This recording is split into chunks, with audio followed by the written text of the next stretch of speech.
change de nom. Donc là, alors, là c'est Wednesday, mercredi la famille Adams, hein, mercredi Adams donc. Alors, enfin, ça sort, dans le sens où ça fait un petit moment qu'on l'attendait celui-là. Alors, donc c'est la saison 2 qui sort, enfin le trailer. Donc la petite histoire du trailer, la petite histoire de mercredi, alors pour ceux qui n'ont pas capté le truc, donc c'est une série sur mercredi Adams. Donc je crois que c'est l'aîné ou la cadette, je sais plus. Enfin c'est une des enfants de la famille Adams. Et on voit donc, c'est la première saison, on voyait son moment à l'internat. C'est qu'on présumait qu'elle a passé en fait ses études en internat à la fac. Et je crois qu'elle était pas mal dézinguée parce qu'on n'imaginait pas la fille Adams passer pas son internat quoi, enfin passer des études universitaires, ou alors c'était justement ça le truc dans ONSD de mémoire. On, on nous mettait une sorte d'école un peu proche de, juste, je dirais pas Harry Potter, mais un truc gothique en tout cas. Alors j'ai pas vu la série, pas mal de gens ont rapproché ça de Riverdale dans le sens où euh, le lycée était rempli de personnages un petit peu bizarres. Du coup, bah oui, c'était un lycée où étaient passés la Morticia Adams, par exemple, où il y a aussi les c'est une faculté qui a déjà vu passer les parents Adams. Donc on nous montrait quel genre de fac a pu fréquenter les Adams. C'est ça un petit peu le délire du truc. Alors j'ai pas vu Riverdale, hein, donc je peux pas comparer, mais il y a beaucoup de gens qui comparaient ça plutôt à Riverdale qui n'était pas trop famille Adams. Je n'ai vu que les deux saisons, la vieille série années 60, je dirais, la famille Adams, donc pour moi ça cadrait bien. J'ai pas vu du tout le comics. Je crois d'ailleurs que dans le comics américain de Charles Adams, il y avait une ambiguïté sur le fait que est-ce qu'ils sont morts en vivant. Enfin, un truc dans ce genre-là, quoi. C'est pour expliquer pourquoi le décalage qu'il y avait entre le monde normal, un petit tout plat, normal, quoi, et eux qui ont l'air sortir tout droit du cimetière. Parce que je crois que le gothique n'existait pas encore. Bon, encore, on disait pas ça. Je sais plus trop. Donc là, regardons un petit peu ce que ça donne là, ce trailer donc de la famille Adams, quoi. De mercredi, pardon.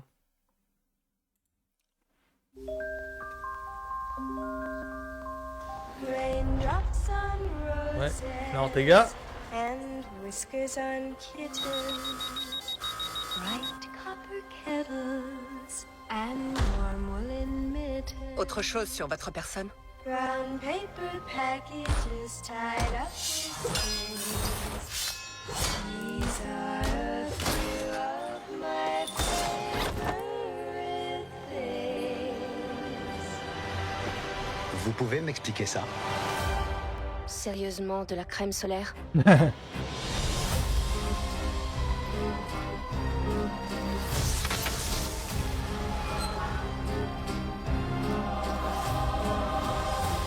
Oh, C'est la l'imaginaire qui me toute m'étonne. Ça fait un première moment fois qu'il est que plus tu visionnaire. retournes dans Je une vais pas être école choqué de avec temps ta plein carne. gré. Qu'est-ce que ça te fait?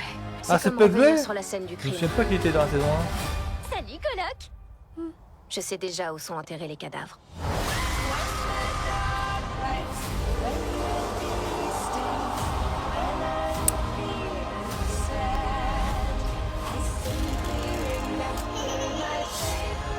Jouons à la poupée.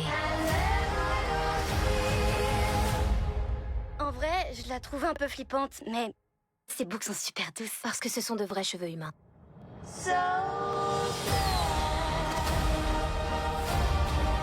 Là où règne le meurtre Ah oui, c'est des chez nous et dedans, le j'ai chaos, oublié.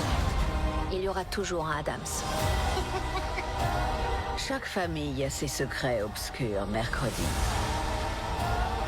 Et les secrets peuvent avoir des conséquences mortelles.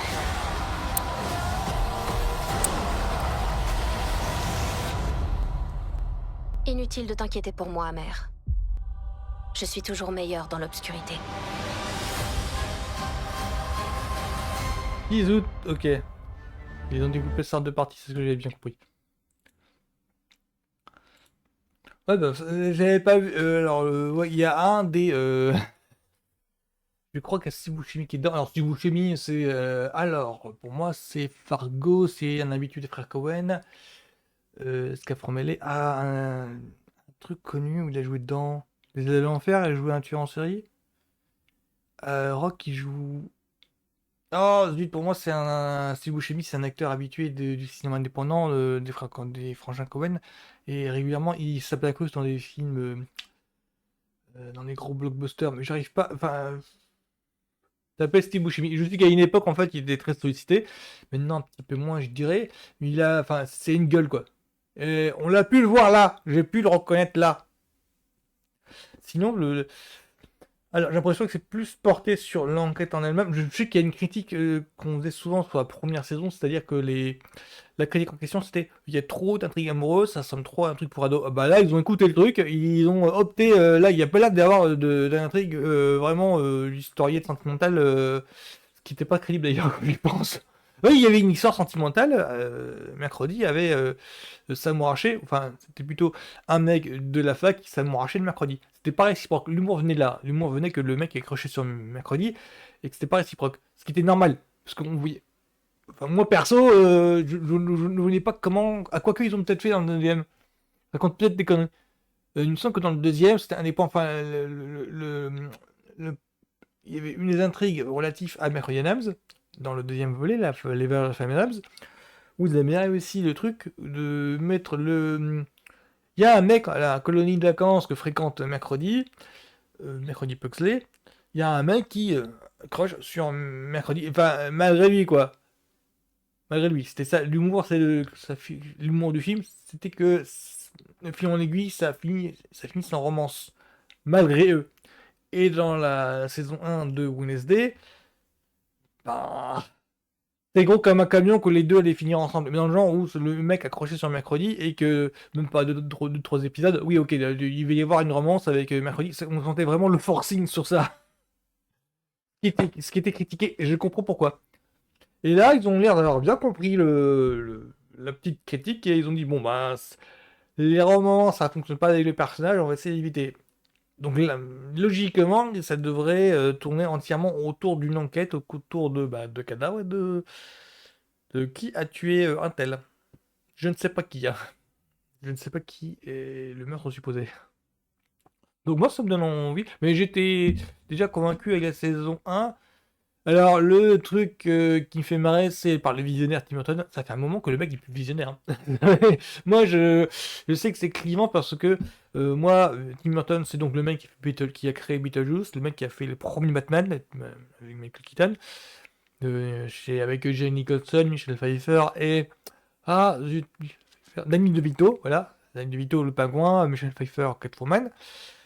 Il a fait aussi Ed Wood. Mon préféré, c'est Ed Wood. Il y a aussi Dwarman d'Argent Beetlejuice. Et moi, ça a clashé avec lui au moment de Big Fish. C'est à ce moment-là où je me suis dit, ok, donc le mec, il a. Enfin, pas que le mec a vite. Le mec a grandi, je veux dire. Je crois que dans sa vie privée, c'est à partir de ce moment-là où il a commencé à devenir un petit peu responsable, à bâtir une famille. Et pour moi, ça se voyait à l'écran, en fait. Et à partir de ce moment-là, il y a eu une grosse parenthèse entre. Le cinéma du Tim Burton et moi. Et là, dernièrement, pour moi, il est plus visionnaire. Son style a été mainstreamisé, je sais pas comment dire, comment on peut le dire. Son style gothique, très fable, qui fonctionne très bien, qui faisait sa singularité. Il y avait que lui qui faisait ça en fait dans les années 80 avec Edouard Argent par exemple, enfin plutôt les années 90. Enfin, 80, début 90, je sais plus toujours la date exacte, il y avait que lui qui le faisait, et vu que ça marchait bien, en tout cas, bah, les autres studios ont commencé à faire. Bah, ça nous a donné les Enfants de Pelgrim, je crois, enfin, ça a donné un genre de gothique pour toute la famille. Grosso modo, c'est comme ça que j'expliquerai le concept. Pour moi, ça, et du coup, il y a eu un clivage entre moi et le cinéma de Tim Burton. Ça a duré 10-20 ans. Pour moi, c'est Beetlejuice, de la Beetlejuice et saison 1 de Wednesday qui m'a raconté un petit peu genre. C'est bon, il y a deux beaux restes, quoi. Il s'est encore raconté une histoire. C'est plus le même Tim Burton innovant, arrogant de ses premières années. Mais bon, il y a une beau reste, il s'est encore raconté le film. Il réussit il a retrouvé l'envie, quoi. C'était comme ça que j'expliquerais ça. Il a retrouvé l'envie. Il n'innove pas, il expérimente plus. Il a encore envie, et son enthousiasme est communicatif. Moi j'ai encore envie de me mater du Wednesday. Je sais très bien que c'est client, hein. Wednesday auprès des fans, c'est client, c'est client. Mais moi je suis client de ça. Donc là voilà, moi ça m'a convaincu. Donc bonne journée à tous, à plus!